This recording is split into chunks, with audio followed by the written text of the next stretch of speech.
Bonjour à tous, au sommaire de ce mardi 2 avril, découvrez les premières images officielles du tout nouveau Citroën C4 Picasso, rentrez dans l'habitacle de la Tesla Model S et enfin nous ferons ensemble un rapide tour des poissons d'avril que les constructeurs automobiles nous ont concoctés.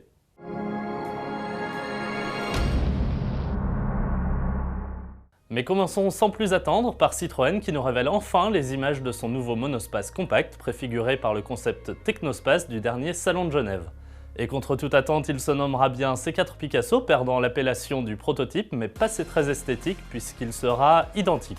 Par rapport à la génération actuelle de C4 Picasso, il se veut plus compact, perdant 4 cm en longueur et 7 cm en hauteur, plus léger de 140 kg mais surtout plus habitable, passant de 500 à 537 litres de volume de coffre.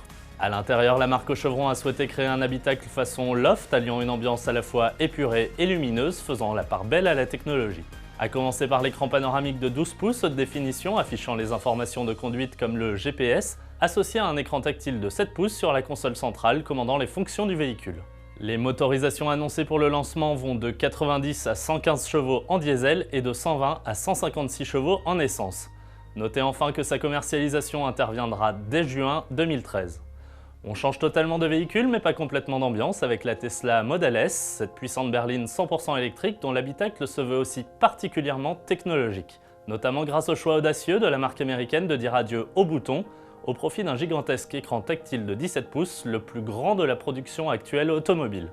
Prenant toute la place de la console centrale, cette tablette géante se charge de centraliser toutes les fonctions du véhicule. Le conducteur s'en servira par exemple pour ouvrir le toit, allumer les phares, ajuster les suspensions ou encore contrôler la climatisation.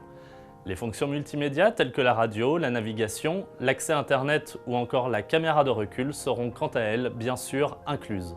Rassurez-vous, pour éviter d'avoir les yeux rivés sur l'écran et non sur la route, certaines de ces informations sont quand même reproduites face au conducteur sur le second écran faisant aussi office de compteur.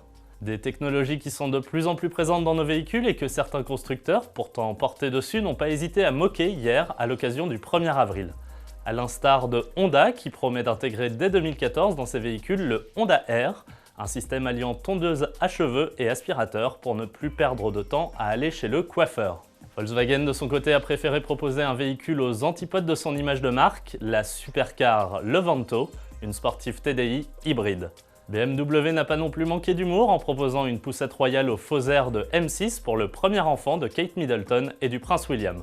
Enfin, Volvo a quant à lui surfé sur son image de leader concernant la sécurité, et il n'a pas hésité à s'inspirer de sa dernière trouvaille, l'airbag piéton que l'on trouve sur la dernière V40, pour proposer l'enveloppe, un gigantesque coussin gonflable qui vient recouvrir entièrement la voiture en cas d'accident. Merci à tous de nous avoir suivis, bonne reprise à tous et je vous laisse dès demain en compagnie de Géraldine Gaudy.